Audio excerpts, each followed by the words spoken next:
Good morning, Four Persons Blog Talk Radio Show fans. This is the Catholic Ken Apologetics Show with me, your host, Ken Litchfield. We have a great show planned for you today. Today, I will be discussing in vitro fertilization, same sex unions, transgenderism, and end of life issues. If you have any questions on this topic, feel free to call in at 515 602 9655. If you'd like a copy of today's show notes, you can send me an email at catholicken@thefourpersons.com. I'm also available to come speak at your parish on this or many other topics.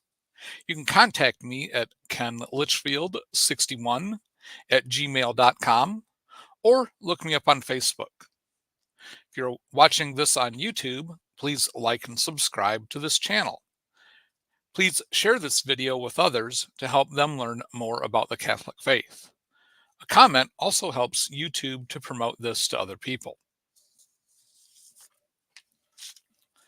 So first of all, in my previous show, I talked about abortion, and there was a few things I didn't get to, so I'm going to wrap those up first.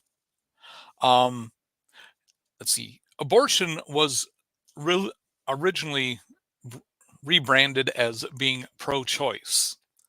But if you push the person on what choice they were talking about, well, that choice was the death of another person, the baby inside the mother. And since being pro-choice became connected to abortion, and everybody knows abortion is the killing of a baby, they dropped pro-choice. Today, abortion has been rebranded as women's health care. Real health care does not kill people. In abortion, one person gets killed, and that person may also be a woman. So no matter how you brand it, abortion causes the killing of another person, and that other person might be a woman.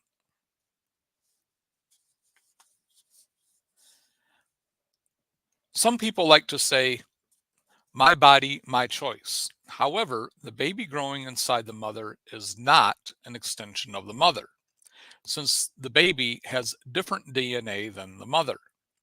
The baby is not an extension of the mother. The baby is an entirely different human being. Also, along that same point, some people like to say that a woman has authority over her body and should be able to kill a person dependent on her body. The argument is presented as if a person is connected to another person so that they could use their kidneys to stay alive. The person whose kidneys are being used by the other person has a right to disconnect.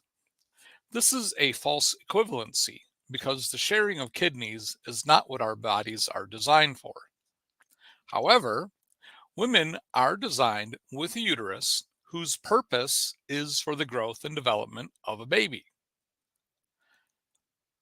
Carrying children is the reason a woman has a uterus. It is designed to connect with the placenta to nourish a baby through the umbilical cord. Even people who have a operation to create a false female part on the outside, they don't have a uterus on the inside. And just because a woman has a hysterectomy where her uterus is removed doesn't mean that that woman is no longer a woman, because she originally had one and her DNA has the blueprint to make her body have a uterus. So that's the difference between somebody using your body without your permission or just for their own use, and a baby developing in a mother's body for 9 months generally, and using her body as her body was intended. Our reproductive organs are called genitals because they are used for generating new life. To the same point, after a baby is born, the baby could be in a car seat that was bought by the woman, but the woman does not have a right to kill the baby in the car seat, just like a woman does not have a right to kill the baby in her womb. And the same goes for a baby in a crib or a baby in a high chair. Nobody thinks it's okay to kill a baby in a car seat or in a crib or a high chair. But some people are confused enough to think that it's okay to kill a baby in the womb of the mother. Another allegedly biblical point that is supposedly supports abortion is that in the book of Deuteronomy it talks about if a man kills or a woman injures a woman and she loses her baby, the man has to pay the woman for that baby. And somehow this is twisted into thinking that they had abortion in the Old Testament. However, if a woman goes to Planned Parenthood does not pay the woman to kill their baby. The woman has to pay Planned Parenthood. And then Planned Parenthood takes those body parts and sells them.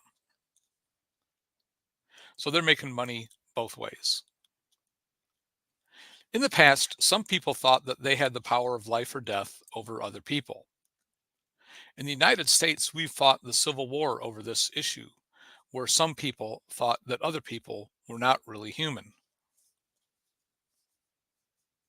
Before World War II, the Japanese thought that non Japanese people were subhuman and could be killed like any other animal.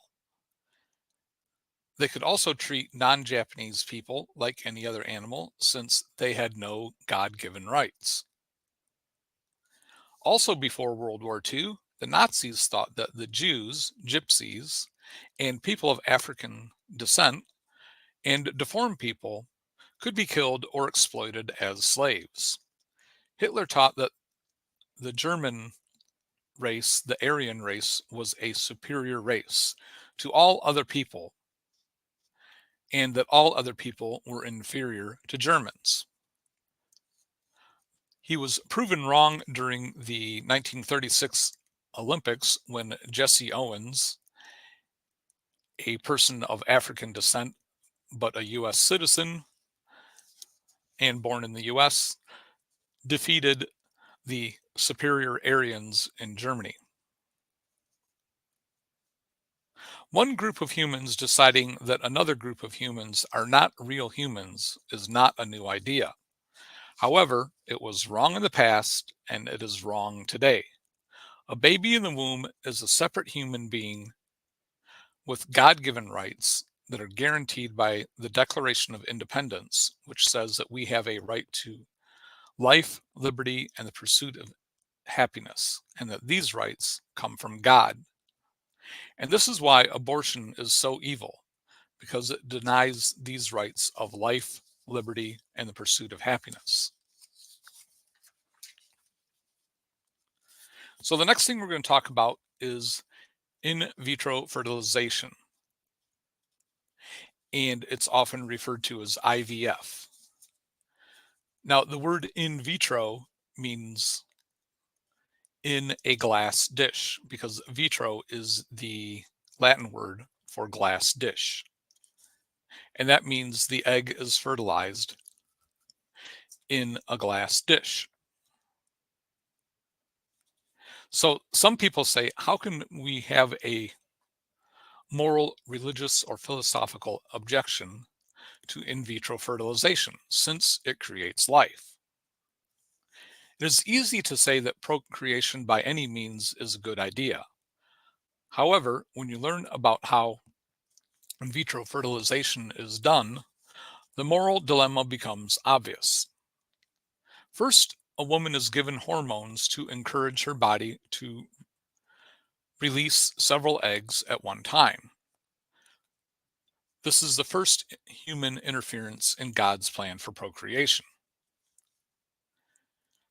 Second, a man masturbates to provide sperm to fertilize the eggs. This is the second human interference in God's plan for procreation.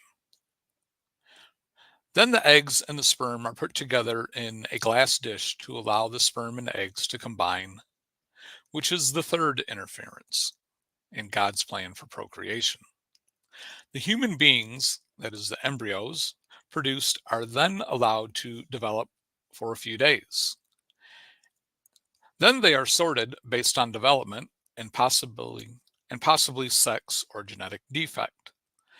This is human interference number 4. The best 1 or 2 human beings are then chosen to be implanted. The rest of the good ones are frozen for possible future use.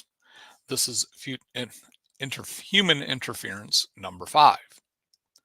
The 1 or 2 chosen human embryos, are implanted in the uterus by a doctor using a syringe-like device inserted through the vagina, through the cervix, and into the uterine cavity. This is human interference number 6. And if both human embryos implant and grow, a couple may choose to abort one baby if they don't want to deal with twins. If neither of the two embryos implant, then the process of implanting takes place over again. If a couple decides not to have any more children, the human embryos created earlier are left in a state of suspended animation in a freezer somewhere. They are neither allowed to develop and die, to go to heaven, or are directly killed directly and allowed to go to heaven. This is human interference number 7. These babies that are in the suspended animation in the freezer somewhere are often referred to as snow babies. God has given us the proper plan for procreation. Taking oral contraceptives and other uterine contraceptive methods interfere with God's plan and damage a woman's body until she is ready for procreation on her schedule. A woman can remain unpregnant through chastity, which is God's plan, until she is properly prepared to raise children. A couple can plan or spread out their procreation by following God's plan of remaining chaste at certain times during the menstrual cycle. The Roman Empire died out through human interference with God's plan for procreation. We have done the same thing to our own peril. When we return to a proper understanding of what sex is for, we will return to a thriving society. A mother and father are not morally responsible for any zygote that dies in the womb. Every sex act must culminate in an act that has the potential of producing life, but it is not required to bring life into this world. Through the sex act, we participate in God's plan for procreation and serve as an extension of God's creation. Sex is not just a form of entertainment. There are 2 overriding principles that must be considered on this topic. First, our goal is to get to heaven and bring as many people as we can along the way. So any baby that dies in the womb is on its way to heaven, which is our goal anyway. Second, the second guiding principle is that all sex acts must be open to life to be licit, that is, legal in the Catholic Church. This rules out artificial contraception and masturbation, whether that is mutual or personal, and homosexual practices. The excess embryos created in IVF are usually left in a freezer, but more commonly now are used for stem cell experimentation. Those left in the freezer have no chance of going to heaven until the second coming of Jesus. We know that experimenting on human beings is morally wrong. A zygote is a human being at an early stage of life. Just because it does not have arms and legs or hair does not mean it's not a human being. I've already made the case for ensoulment at conception. Letting the frozen eggs thaw and die is an intentional act of killing them that we call murder. Thawing them and implanting them continues the human interference with God's plan again. If the zygotes are implanted in another woman, then those children may not be brought up by their own parents, which every sociological study tells us is less than ideal. This leaves us with no ethical way to deal with the excess embryos. None of this takes into account the unethical treatment of the embryos that are rejected and allowed to die in a dish or worse. Sin is not just a matter of the heart, although knowledge and intent are factors in whether a sin is mortal, venial, or an unknown sinful action, with varying consequences based on knowledge that only God knows. Only God can judge what a person knew before committing a sin. There is a reason Jesus left a Holy Spirit protected church behind to carry on his mission instead of a book. The Catholic Church recognizes that IVF is immoral for the reasons I have presented. So now we're going to talk a bit about same-sex marriage. When we start confusing feelings with science and logic, many things become unclear. The Didache is the first rule of faith from the apostles and was written around 70 AD. And that's around the same time that other writings from the New Testament were written. The Didache prohibited contraception, abortion, and infanticide. Christians from that time forward have supported these teachings from the apostles. Even after the Protestant Reformation, Protestants continued to support the prohibition of contraception, abortion, and infanticide. In 1916, Planned Parenthood was founded to promote contraception to reduce the population of the people that they considered undesirable. In 1930, the Anglican Church started allowing contraception under certain circumstances and only among married couples. Soon after that time, other Protestant churches started allowing contraception.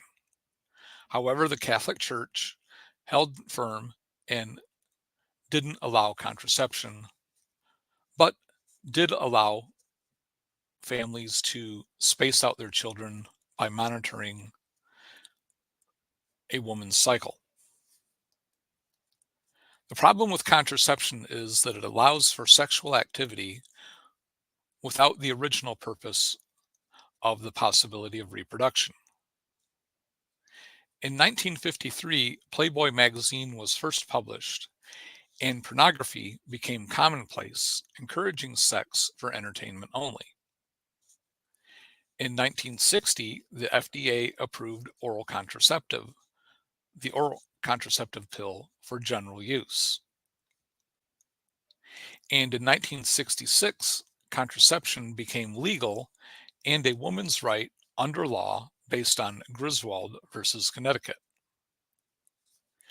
In 1968, Pope Pius VI predicted the path society would take when procreation was taken away from the Sex Act, and history has shown him to be right.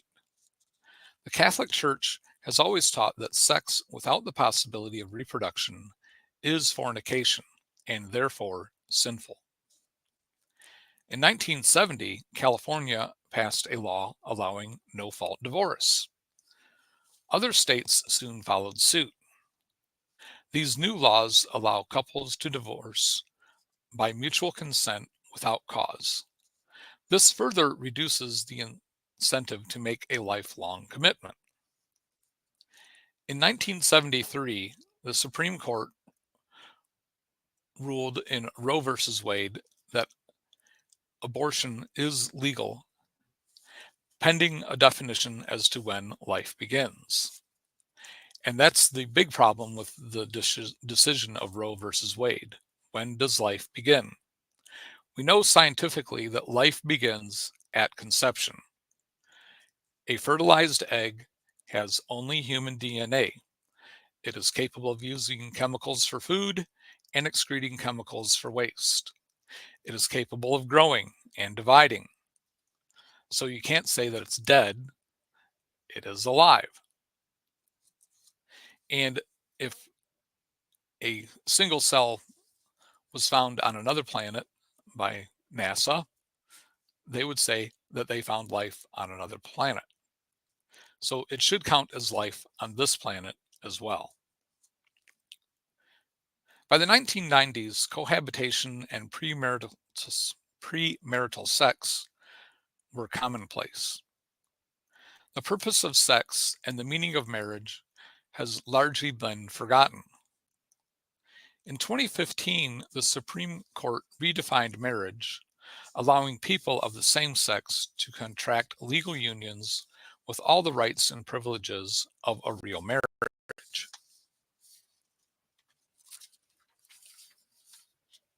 But the reason states keep track of marriage is so that when a person,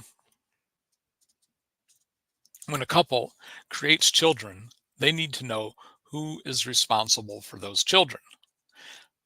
The US government gives tax breaks and tax deductions to couples who have children because they know that those children will become future taxpayers.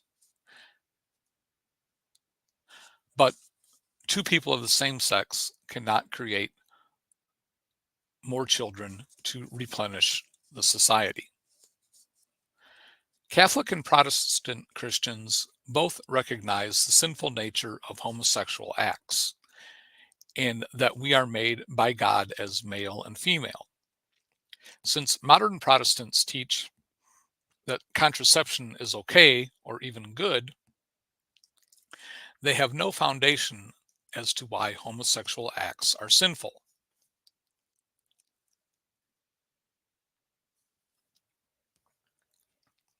This teaching changed over time because the sola scriptura folks couldn't find anything against it in the Bible.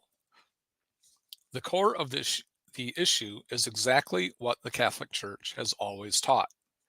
Sex without the possibility of reproduction is fornication and therefore sinful. This disallows contraception, anal sex, mutual masturbation, self-masturbation, and oral sex. Only when we recognize the true purpose of sex will we have a foundation to argue against the sexual and now marriage revolution. If sex can be reduced to entertainment only, then the purpose of marriage is reduced to two people taking care of each other. If procreation is not the foundation of marriage, then anyone can marry whatever they want. Marriage is based on the possibility to reproduce through sex. Now, some people do get married, but for certain biological reasons are not able to reproduce. That does not mean that they don't have a valid marriage. It just means that their bodies are not physically capable of reproducing. Could be one or other, one person, the male or the female of the couple, or it could be both. But their sexual acts need to continue to culminate in actions that produce the possibility of children. And remember that uh, Abraham and Sarah had a child very late in their life, and also Zachariah and Elizabeth. So just because a couple hasn't had children after a long time, it doesn't mean that they may never have children. Now, if a woman has had a hysterectomy and had her uterus removed and her fallopian tubes, then yes, that couple cannot have a child because they don't have a uterus for that baby to grow up in. Now, some people have feelings of same-sex attraction. These feelings may be strong, but they are not in the best interest of society. The feelings need to be resisted like other bad feelings, like the desire to overindulge in alcohol, drugs, food, and gambling. Same-sex activity is physically harmful for the partners that probe the wrong body parts, with parts not intended to be there. This has helped spread disease and damage to internal organs. People of the same sex cannot reproduce no matter what parts they stick in what openings. Societies have laws on marriage to keep track of who has committed to living together for the purpose of raising children to replenish society. Same sex couples cannot procreate, so their relationship does not help to replenish society. Some people are confused about gender. Human gender is easy to establish, even when the physical expression is ambiguous. The scientific proof is in the DNA. Once biological sex is established, a person needs to accept their biological identity and struggle to live within societal norms of their actual identity. Hormonal therapy may help. Indulging in identity experimentation leads to more confusion, not stability. The biological purpose of sex is reproduction. For humans, there's a bonding aspect along with the reproductive aspect. When you understand the purpose of sex, it is easy to know what marriage is. The purpose of marriage is for a man and a woman to agree to live with one another and raise the children that come from their sexual activity. Our society became confused about all this when we accepted contraception, which turns sex into a form of entertainment, not reproduction. But sex is not just about entertainment. It is about our sharing in God's plan for creation.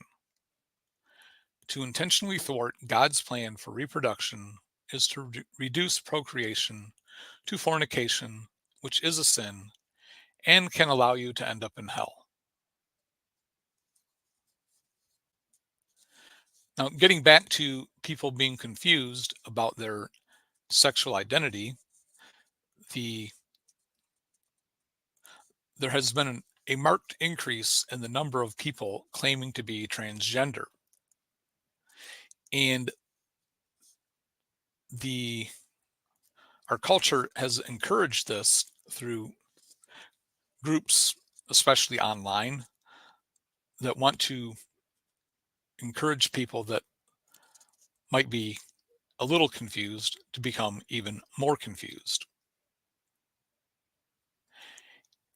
And it is transgenderism is a new movement related to the artificial hormone like chemicals in our food and the containers that our food is in. And because of the internet, so many people can be connected to bad information about their feelings, and this causes a lot of misguided social confusion and pressure on the internet. A small study was sponsored by a drug company that makes transgender hormones drugs, and it concluded that if you don't trans children, they are more likely to commit suicide. And this has led doctors to think that if a child seems to be confused about their gender, that they have to encourage the parents to allow their child to change their sexual expression. And they're given chemicals called puberty blockers that keep their sex organs from properly developing as early as 9 years old. And this makes these children grow up more like just a universal person without proper sexual expression and future sexual reproduction potential. It's another way that our society is trying to commit suicide by not reproducing. There are some people in this world uh, that are part of the World Economic Forum or follow the teachings of the World Economic Forum that there should only be like 2 million people in the entire world. And so they're going through whatever efforts they can and encourage any efforts that are out there to reduce the population of the world. We used to think that we had too many people on this planet and there wasn't enough food for everybody, but we've gotten better at growing food and there is plenty of food for everybody. It's not always possible to get food to everybody, but there is plenty of food for everybody. And there's plenty of space for everybody. It's just that some people want more of the stuff that other people have and are willing to go to war over it. And that's why there's poverty and starvation around the world now. It's not that there's not enough food or enough space. It's because some people are too greedy.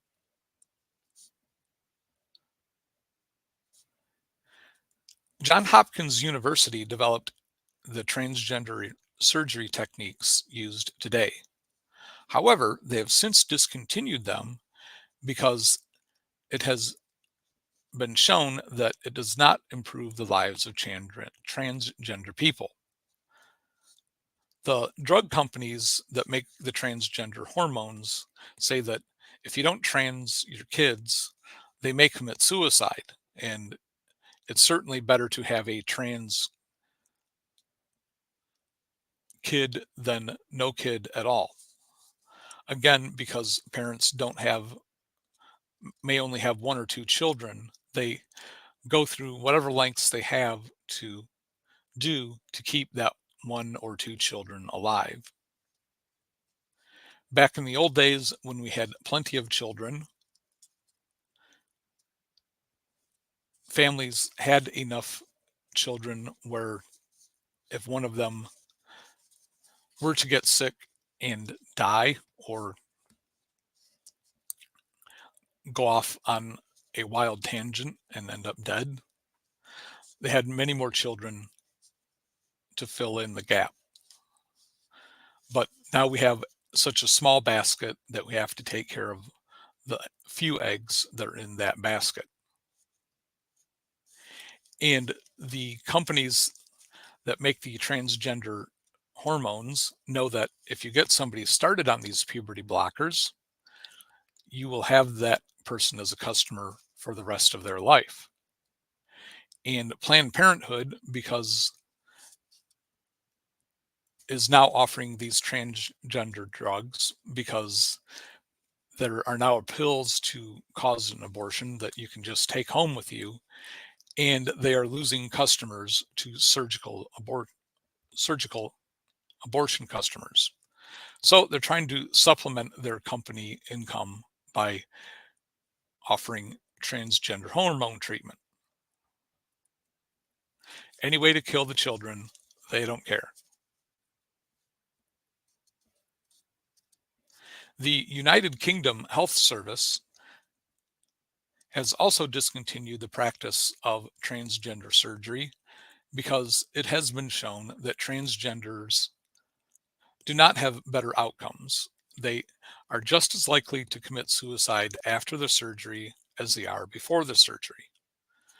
What they really need is psychological treatment to better understand what sex is for and why they have that sex, and encouragement to embrace their struggle and live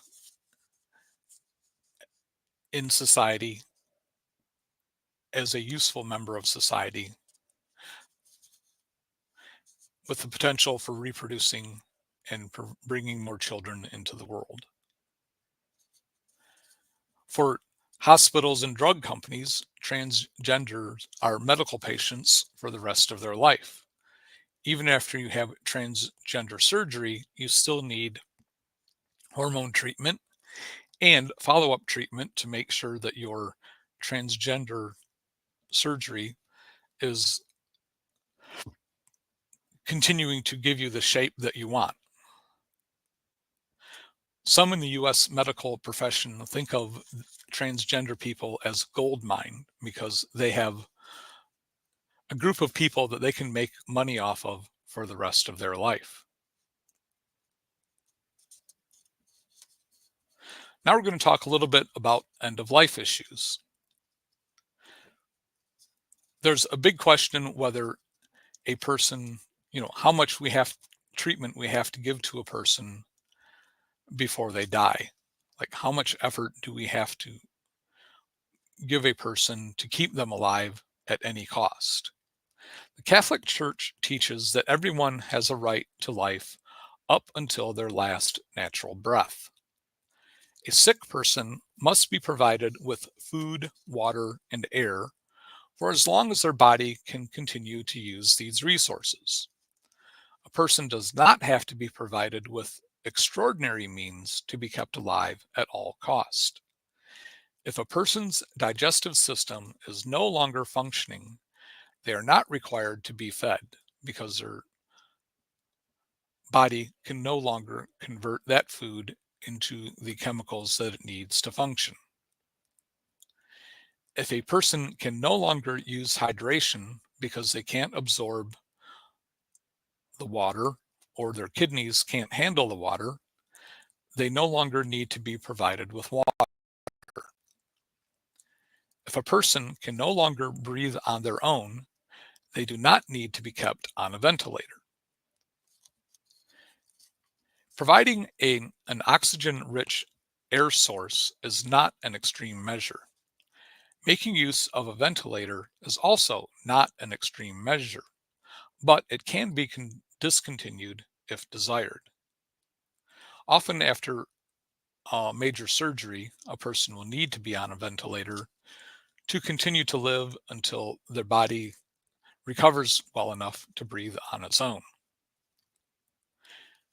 Extreme experimental treatment is not required, but it can be used if desired. We must always keep in mind that our goal is to get to heaven, not to live forever here on earth. That's why we always need to be prepared to be called home, and we should always do our best to help prepare others as they approach the end of their journey here on earth.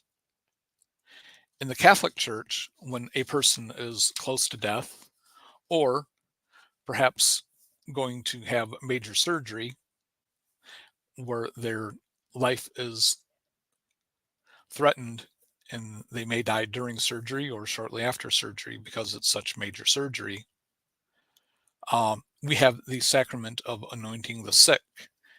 And the sick are anointed with oil and given the opportunity to confess any sin that they have, any mortal sins that they have committed up until that point. And they're also given what we call extreme unction, which is the Eucharist. And that helps prepare them to go to heaven if they were to die during surgery, or if they are at the end of their life, you can also receive the sacrament of anointing of the sick, which will prepare you to go to heaven. So this is how the Catholic Church helps us be ready to go to heaven when we die. However, since accidents can happen at any time, you need to always keep yourself prepared to go to heaven. by having no unconfessed sin on your mortal soul and always keeping yourself in a state of grace. Attending church every Sunday offers you the opportunity to receive the body, blood, soul, and divinity of Jesus Christ, because Jesus is the one who told us that we need to eat his flesh and drink his blood to have eternal life. The Catholic Church offers that to everybody, and if you're not a Catholic now, you can come to the Catholic Church and start the process of initiation. It usually starts around this time of year anyway, and that can get you going in the right direction. If you are a Catholic but fallen away from the faith, all you need to do is go to confession and confess all your mortal sins that you have committed since your last confession. And don't worry if it's been, years or decades since your last confession. The priests are always ready to welcome you back by God's grace through Jesus' authorization given to them. And after you go to confession and do your penance, you are now prepared to be an active member of the Catholic Church again. You don't have to go through Catholic initiation or redo your sacraments or anything like that. The sacrament of reconciliation is your way back into the church. And it doesn't take very long, because all you have to do is confess the type of sin and the number of times. And you don't have to have a specific number. You can say a few times, many times, or a lot of times. You don't have to think back in your life and it's like, well, just how many times did I rob that bank? Or how many times did I beat my wife? Something like that. You don't have to worry about the number. All you have to do is think about the sin and think about how many times you committed that sin. And then through the authorization of Jesus given to the apostles, who passed it on to the bishops, who passed it on to the successor bishops, who authorize our current priests, you can have your sins forgiven. Even the sin of abortion can be forgiven by a priest. And the Catholic Church offers retreat weekends called Rachel's Vineyard for people who have had an abortion and are struggling to get over that sin. The Catholic Church welcomes all people and encourages all people to come home to the Catholic Church, which is your best chance of getting to heaven. So thanks for tuning in today. If you found this show useful, please consider making a tax-deductible donation to the Four Persons Incorporated using the donation tab on our homepage. If you'd like a copy of today's show notes or have a follow-up question, you can send me an email at catholicken@thefourpersons.com or look me up on Facebook. If you are watching this on YouTube or Facebook, please like and share this video. Also, make sure you are subscribed on YouTube for more great content coming soon. If you'd like to have me come speak at your parish on this and many other topics, you can send me an email at kenlitchfield61@gmail.com or look me up on Facebook. May God bless and guide your efforts to bring the truth of the Catholic faith to the world. Bye now.